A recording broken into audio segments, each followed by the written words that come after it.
بسم اللہ الرحمن الرحیم۔ میرے بہن بھائیوں، اگر آپ ماہ سفر کے اس پر نور اور عظیم الشان مقدس مہینے کو نعوذ باللہ نحوست یا بدکشونی کا مہینہ سمجھتے ہیں تو اپنی اصلاح فرمائے اور اللہ کی رحمت سے بالکل مایوس نہ ہو، کیونکہ اللہ تبارک و تعالیٰ کی رحمت کے دروازے توبہ کرنے والوں اور ذکر کرنے والوں کے لیے سال کے 12 مہینے اور ہر گھڑی میں کھلے ہیں۔ نبی کریم صلی اللہ علیہ وسلم کا واضح اور مسترد فرمان ہے کہ سفر یعنی سفر کے مہینے میں کوئی نحوست، بدکشونی یا بیماری کا خود سے پھیلنا نہیں ہے۔ یہ مہینہ بھی اللہ رب العزت کا بنایا ہوا ایک مبارک مہینہ ہے، جس میں سچے دل سے مانگی جانے والی دعائیں اور کی جانے والی عبادات بارگاہ الہی میں شرف قبولیت پائی جاتی ہے۔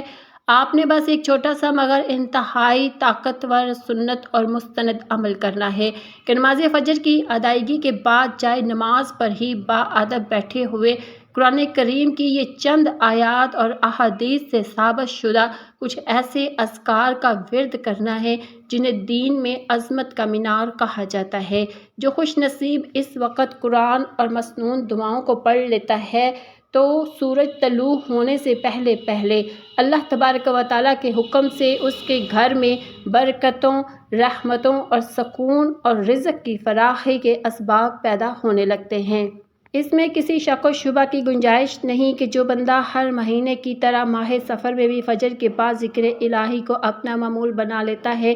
اللہ کریم غیب سے اس کے رزق کے تمام بند دروازے اس طرح کھول دیتا ہے کہ عقلیں دنگ رہ جاتی ہیں اور اسے وہاں سے نوازا جاتا ہے جہاں اس کا گمان اور سوچ بھی نہیں پہنچ پاتی۔ اگر آپ کی دلی خواہش ہے کہ آپ بہت جلد معاشی طور پر مستحکم اور مالدار ہو جائیں اور رزق میں ایسی بے پناہ وسعت پیدا ہو، زندگی کی تنگیوں کو ختم کر دے اور آپ کبھی زندگی میں کسی کے سامنے ہاتھ پھیلانے کے محتاج نہ رہیں، تو اللہ تبارک و تعالیٰ کی ذات پر کامل بھروسہ اور یقین رکھ کر یہ عمل آج ہی سے شروع کریں۔ یاد رکھیں کہ پورے دن کے 24 گھنٹوں میں فجر کے بعد کا وقت انتہائی بابرکت اور قبولیت کی خاص گھڑی ہے۔ یہ وہ مبارک وقت ہے جب آسمانی فرشتے اپنی ڈیوٹیاں تبدیل کرتے ہیں، یعنی رات بھر ہماری نیکیاں اور اعمال لکھنے والے فرشتے اللہ تبارک و تعالیٰ کے پاس واپس جاتے ہیں اور دن والے فرشتے اپنی ذمہ داری سنبھالنے کے لیے زمین پر تشریف لاتے ہیں۔ فرشتے جب اللہ تبارک و تعالیٰ کی بارگاہ میں حاضر ہوتے ہیں تو وہ بندے کے آخری عمل کی گواہی دیتے ہیں۔ اگر بندہ اس وقت ذکر الہی، تسبیح اور قرآن کی تلاوت میں مصروف ہو تو فرشتے وہی گواہی بارگاہ الہی میں پیش کرتے ہیں کہ باری تعالیٰ جب ہم گئے تب بھی وہ نماز و ذکر میں تھا اور جب آئے تب بھی وہ ذکر میں تھا، جس کے نتیجے میں بندے کے رزق اور عمر میں خصوصی برکتیں لکھ دی جاتی ہے۔ یہی وہ گھڑی ہے جب ہر دعا مستجاب ہوتی ہے، ہر حاجت روا ہوتی ہے اور ہر مشکل کا حل غیب سے نکل آتا ہے۔ جو خوش نصیب اس وقت قرآن اور مسنون دعاؤں کو پڑھ لیتا ہے تو سورج طلوع ہونے سے پہلے پہلے اللہ تبارک و تعالیٰ کے حکم سے اس کے گھر میں برکتوں، سکون اور رزق کی فراخی کے اسباب پیدا ہونے لگتے ہیں جو تمام تنگیوں کو بہا لے جاتے ہیں۔ یہ عمل نہایت مختصر اور آسان ہے کیونکہ فجر کے بعد یہ مبارک وقت بہت خاص ہوتا ہے اور بہت تیزی سے گزر جاتا ہے۔ سفر کا مہینہ بعض لوگوں میں غفلت یا غلط فہمیوں کا مہینہ کہلاتا ہے کیونکہ لوگ اس کی اصل برکتوں اور فضیلتوں سے ناواقف ہو کر اسے منحوس سمجھنے کی سنگین غلطی کر بیٹھتے ہیں، مگر آپ نے اس وقت کو غنیمت جاننا ہے۔ اگر آپ دن بھر کے مصروف 24 گھنٹوں میں سے صرف چند منٹ نکال کر فجر کے بعد یہ تسبیح اور استغفار نہیں پڑھ سکتے تو سمجھ لیں کہ آپ اپنی خوش قسمتی کے دشمن خود بن رہے ہیں، کیونکہ یہ وہ کلام الہی ہے جو مسنون کلمات ہے جس کے ذریعے اللہ پاک اپنے عاجز بندوں کو تنگی کے غار سے نکال کر فراخی کی راہ پر کھڑا کر دیتا ہے۔ سفر کا ہر لمحہ اور ہر ساعت قیمتی ہے، مگر فجر کا وقت پورے دن کا سردار وقت کہلاتا ہے۔ جیسے تمام راتوں میں تہجد کی گھڑی اللہ تبارک و تعالیٰ سے لو لگانے کے لیے سب سے افضل ہے۔ جو بندہ اس روحانی حکمت کو پا لیتا ہے وہ اپنا ایک بھی لمحہ یا فضول گفتگو میں ضائع نہیں کرتا، بلکہ اسی وقت میں اپنے اللہ کو راضی کر کے اپنی تقدیر کے فیصلے بتلوا لیتا ہے۔ یہ تسبیح پڑھنے والوں کو معاشرے میں عزت، وقار، مقام اور دلی سکون نصیب ہوتا ہے۔ قرآن پاک میں اللہ پاک نے اس وقت کی اہمیت اور زور دیتے ہوئے صاف لفظوں میں فرمایا کہ اپنی نمازوں کی سختی سے حفاظت کرو، خاص طور پر فجر اور عصر کی نماز کی۔ یہاں یہ بات سمجھنا بے حد ضروری ہے کہ صبح کا آغاز اگر اللہ پاک کے نام سے ہو تو پورا دن امن اور سلامتی کے ساتھ گزرتا ہے۔ معاشی تنگی کا رونے والے اکثر لوگ صبح کے اس مبارک وقت کی قدر نہیں کرتے اور غفلت کی نیند سوتے رہتے ہیں۔ حالانکہ یہی وہ وقت ہے جب کائنات کا نظام چلانے والا رب اپنے بندوں کے درمیان رزق تقسیم فرماتا ہے اور پکار پکار کر کہتا ہے کہ ہے کوئی مجھ سے مانگنے والا جسے میں عطا کروں، ہے کوئی رزق کا طالب جسے میں فراخی بخش دوں، ہے لیکن افسوس کہ دنیا کی محبت میں گرفتار انسان اس سنہری موقع کو ضائع کر دیتا ہے اور پھر دن بھر رزق کی کمی اور پریشانیوں کا رونا روتا رہتا ہے۔ اگر ہم سچے دل سے توبہ کریں اور اپنی صبح کا آغاز فجر کی نماز کے فوراً بعد ذکر و اذکار سے کریں تو ہماری زندگیوں میں وہ انقلاب آ سکتا ہے جس کا ہم نے کبھی تصور بھی نہیں کیا ہوگا۔ بزرگان دین نے ہمیشہ اس بات کی تلقین فرمائی ہے کہ فجر کے بعد کا وقت دنیاوی فائدے سمیٹنے کا نہیں بلکہ اپنے آپ کو راضی کرنے کا وقت ہے۔ جو شخص اس وقت سچے دل سے اللہ کے حضور جھک جاتا ہے اور اپنی حاجتیں اس کے سامنے رکھتا ہے وہ کبھی کسی کا محتاج نہیں ہوتا۔ معاشی خود کفالت اور رزق میں بے پناہ برکت کا راز اسی بات میں چھپا ہے کہ ہم اپنے دلوں کو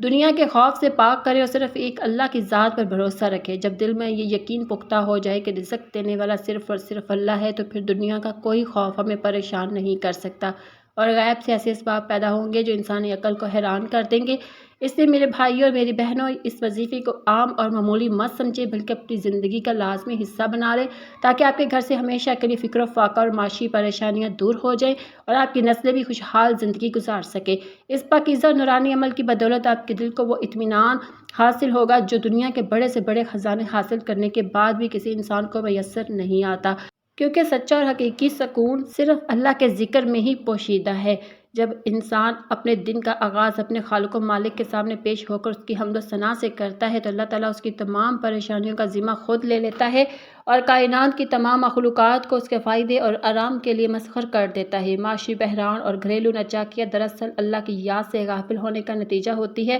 اسے جب ہم اللہ کی طرف لوٹ آتے ہیں تو وہ ہمارے تمام بگڑے ہوئے کام بنا دیتا ہے۔ تو آپ استغفار کریں، اگر کم سے کم 3 دن یا مسلسل یہ عمل کریں تو آپ خود اپنی آنکھوں سے معجزات اور الہی کرشمے دیکھیں گے۔ آپ کا مقدر جاگ اٹھے گا اور زندگی کے تمام بند راستے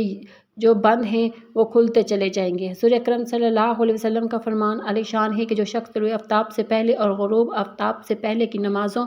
یعنی فجر اور عصر کی پابندی کرتا ہے وہ جہنم کی دہکتی ہوئی آگ سے ہمیشہ کے لیے محفوظ رہے گا۔ اس مہینے میں درود پاک کی کثرت کرنا بھی بہت ضروری ہے کیونکہ درود سلام کا نذرانہ پیش کرنے سے دعائیں فوراً قبول ہوتی ہے۔ یہ نماز اتنی اہمیت کی حامل ہے کہ موت کے بعد اندھیری قبر میں بھی انسان کو جب اٹھایا جائے گا تو وہ مومن فجر اور عصر کی پابندی کی وجہ سے قبر کے امتحان کو آسان پائے گا۔ اس لیے اس نماز اور اس کے بعد کے مبارک وقت کو ضائع کرنا اپنی محنت اور برکتوں کو اپنے ہی ہاتھوں سے لٹانے کے مترادف ہے۔ فجر کے بعد یہ خاص عبادت ہر قسم کی بلاؤں، ذہنی پریشانیوں اور ناگہانی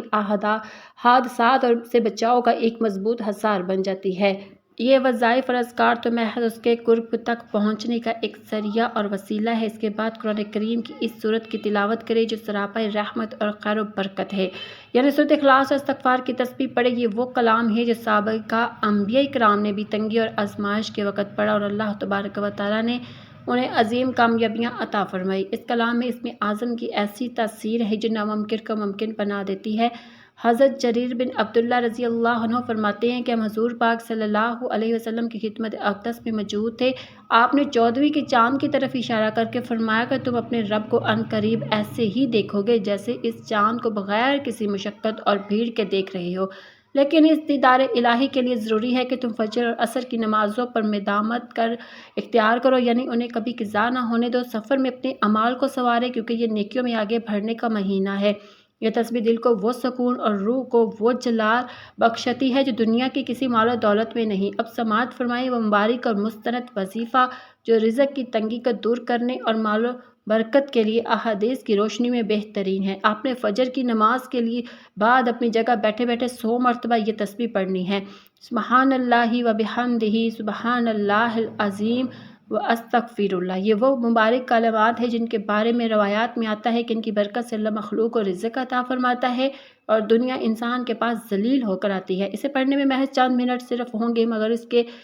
جو کمالات ہیں ثواب دنیا آخرت میں سایہ بن کر آپ کے ساتھ دیں گے۔ اس عمل کی برکت سے نہ صرف مال و زر میں اضافہ ہوگا بلکہ لوگوں کے دلوں میں آپ کا احترام پیدا ہوگا اور حاسدین دشمنوں کے شر سے ہمیشہ کے لیے نجات ملے گی۔